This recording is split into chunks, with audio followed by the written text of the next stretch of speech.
Berdasarkan, pointer-pointer tadi yang sudah saya jelaskan, di sini kalau misalnya my friends lihat, dari sisi pergerakan IHSG ada beberapa poin yang sangat menarik ya. Yang pertama, kita bisa lihat nilai transaksi skalanya besar sekali, 21 triliun, dan yang paling menariknya lagi adalah aslinya lanjut, melakukan net buy ya, sebesar 1,4 triliun. Di sini kalau misalnya kita lihat, berangsur-angsur asingnya ini terus masuk ke Indonesia dan masuk ke saham-saham blue chips ya, my friends ya. Jadi ini indikasi yang sangat baik sekali.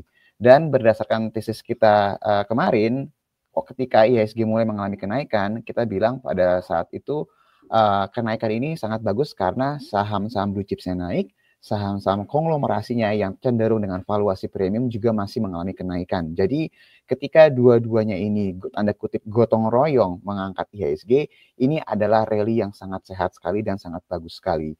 Jadi kalau misalnya tanya apakah momentum positifnya masih berlanjut, jawabannya iya. Apakah IHSG bisa 8.000 hari ini saya nggak tahu, tapi hanya dalam hitungan waktu aja. Jadi my friends jangan sampai kehilangan momentumnya ya, karena normalnya ketika IHSG-nya naik, kita pengen yang turun. Nanti ketika IHSG turun, kita justru pengen naik. Jadi jangan kebalik-balik nih, my friends.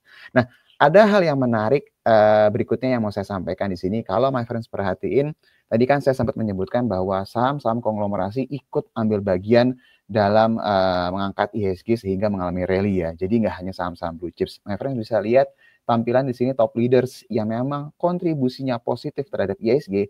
Bahkan saham yang masuk FCA aja dia ikut kontribusi terhadap pergerakan positif ya IHSG ya. DCI yang kemarin naik 10% tertinggi menyumbang poin terhadap IHSG ya sebesar 29,98 poin. Telkom yang lagi-lagi rally lagi, jadi emang kenceng banget ya Telkom naiknya dalam beberapa hari terakhir.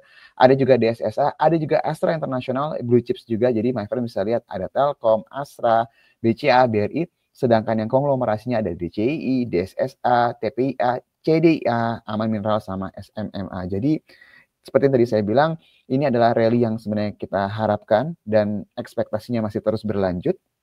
Dan seharusnya ini masih akan terus mendukung IHSG mengalami penguatan dalam beberapa waktu ke depan nih, my friends. Jadi kalau toh pun terjadi koreksi, sekali lagi kalau toh pun terjadi koreksi, harusnya hanya koreksi sehat dan sementara. Pertanyaannya adalah, apakah dari sisi global ada sesuatu yang baru yang bisa mendukung tesis tadi kita sebelumnya? Nah, ini saya mau kasih lihat tampilan berikutnya.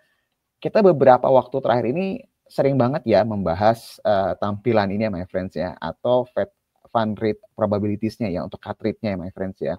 Jadi my friend bisa lihat beberapa tesisnya kita, karena kita melihat dari sudut pandang ini, saham-saham yang terkorelasi dengan teknologi seperti grupnya MTech, terus juga Arto itu mengalami kenaikan ya, bank-bank digital, karena awal mulanya tesis dari sini. Nah, kalau my friends perhatiin, kita melihat ada sesuatu yang lebih menarik lagi berdasarkan data di pagi hari ini. Kalau my friends perhatikan secara seksama, tadinya ya untuk probabilitasnya di bulan September itu masih ada probabilitas Fed Funds Rate-nya itu ketahan di kisaran 4,25 sampai 4,5. Jadi nggak ada pemangkasan. Tapi per pagi ini kalau my friends lihat sudah tidak ada lagi probabilitas untuk the Fed harus nahan suku bunga. Jadi ini udah bisa dikatakan ya harusnya udah pasti dipangkas karena probabilitasnya hanya dia turun 25 basis poin atau dia turun 50 basis poin dari angka range yang sekarang. Jadi ini sebenarnya kalau boleh dibilang akan sangat-sangat positif sekali buat risky aset, buat negara-negara emerging market karena bisa dibilang ini risk on ya. Jadi investor-investor itu akan mencari return yang lebih tinggi lagi karena kalau dilihat dari keadaan sekarang potensi pemangkasan suku bunganya sudah terbuka lebar sekali, my friends. Probabilitasnya sudah mengarahkan 100% nih pemangkasan suku bunga. Jadi kalau nggak dipotongnya 25 atau nggak 50, bukan lagi stay. Jadi ini akan sangat positif sekali buat Indonesia. Nah, yang menariknya juga adalah kalau my friends perhatiin beberapa waktu lalu kita membahas dari sudut pandang pasar cryptocurrency.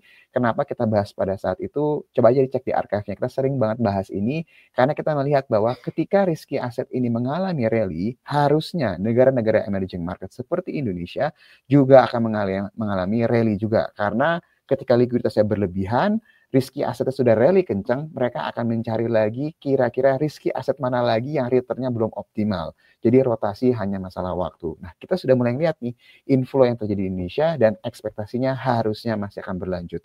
Jadi buat yang bertanya, apakah IHSG-nya potensinya berlanjut, baik dari sisi lokal atau maupun dari dalam negeri ya, sentimennya, dan dari sisi global seharusnya iya. Apalagi kita sudah mulai melihat rupiah berangsur-angsur terus mengalami penguatan, dan kalau ini terus berlanjut, inflow-nya di bonds-nya berlanjut, di equity-nya berlanjut, cepat atau lambat kita akan segera melihat rupiah ini kepalanya 15 lagi nih my friends. Jadi akan segera meninggalkan 16.110 di angka yang saat ini.